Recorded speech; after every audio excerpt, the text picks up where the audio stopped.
Video చివరి వరకు చూడండి, మీకు తప్పకుండా నచ్చుతుంది. నీ చుట్టూ ఊపిరాడని యుద్ధం జరుగుతుంది. దారి దొరకని పద్మవ్యూహం పొంచి ఉంది. తల తెగడమా తలరాతను మార్చడమా అనేది నువ్వు వేసే అడుగు మీద, నీ ఆయుధాల మీద ఆధారపడింది. ఆయుధాలంటే ప్రాణాన్ని తీసే కొడవళ్ళ కత్తులా కాదు.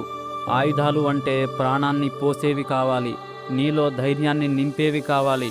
నీ ఓటములు నీకు శత్రువులైతే నీ పోరాటమనే ఆయుధంతో ఆ ఓటమి గుండెలు చీల్చి కారే రక్తపు సిరతో నీ చరిత్ర రాసేలా ఉండాలి నీ ఆయుధాలు.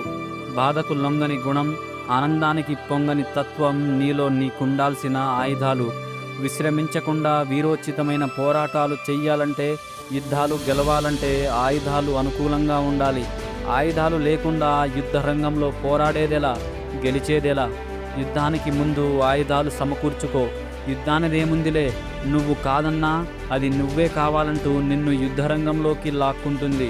ప్రపంచమే ఒక పద్మవ్యూహం.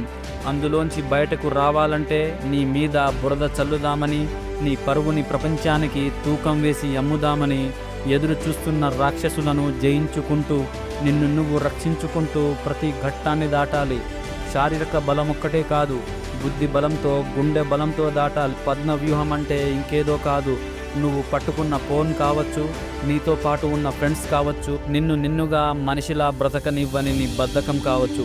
ఇలా ఒక్కటి కాదు, 100 ఉన్నాయి నిన్ను ఓడించడానికి, పద్మవ్యూహంలో బలి పశువులా నిన్ను వధించడానికి. ప్రతి క్షణం ఈ ప్రపంచం నీ మీద యుద్ధం ప్రకటిస్తూనే ఉంటుంది. యుద్ధం అంటేనే ఏంటో తెలియని నిన్ను రణరంగంలో రగులుతున్న మంటల్లో లాగుతుంది. యుద్ధం నేర్పుతుంది ఈ ప్రపంచం. ఈ క్రమంలో తగిలే గాయాలు, తనివి తీరని ఆశలకు నీ తలరాతను నిందించకు. అదృష్టం లేదంటూ అలగకు, ఆ ప్రయాణాన్ని ఆపకు. ఇక నుంచి దాహం వేసినా, దేహం మలిసినా, నువ్వు కోరుకున్న జీవితం కోసం, కళ్ళల్లో దాచుకున్న కన్నీళ్ల కోసం చేస్తున్న సమరంలో అలసిన శరీరం ఒకవైపు, గెలుపు ఆకలితో అల్లాడుతున్న అంతరాత్మ మరోవైపు. వీటి మధ్య భీకర యుద్ధం జరుగుతుంది. ఆ యుద్ధంలో శరీరం సుఖాన్ని కోరుతుంటే, నీలోని ఆత్మ గౌరవాన్ని కోరుతుంది. శరీరం సహకరించకపోయినా గెలుపు కోసం అల్లాడుతున్న నీ అంతరాత్మ ఆకలి చూడదు, ఆపద చూడదు. ఆకాశమే అడ్డు నిలిచిన గెలుపనే ఆకలి తీరే వరకు యుద్ధానికి వెన్ను చూపకుండా ఎదిరించమంటుంది నీలోని ఆత్మ. ప్రేమను నటించే బంధువులు కావచ్చు, స్నేహాన్ని నటించే శత్రువులు కావచ్చు. ఎవరైతే నువ్వు చేస్తున్న పోరాటాన్ని, నువ్వు నడిచే నీ మార్గాన్ని విమర్శిస్తారో వాళ్లకు సమాధానం చెప్పడం కాదు, సాధించి చూపించాలి.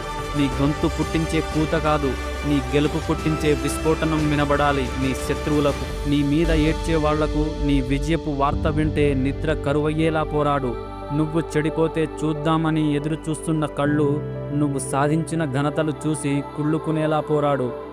గెలవాలంటే అదృష్టం ఉండాలి అంటుంటాం, కానీ బాధను, భయాన్ని, ఆనందాన్ని జయించిన వాడికే ఆ విజయం దక్కుతుంది. గెలవాలి అంటే అదృష్టం కాదు, ఆలోచనలను అదుపులో ఉంచుకోవాలి.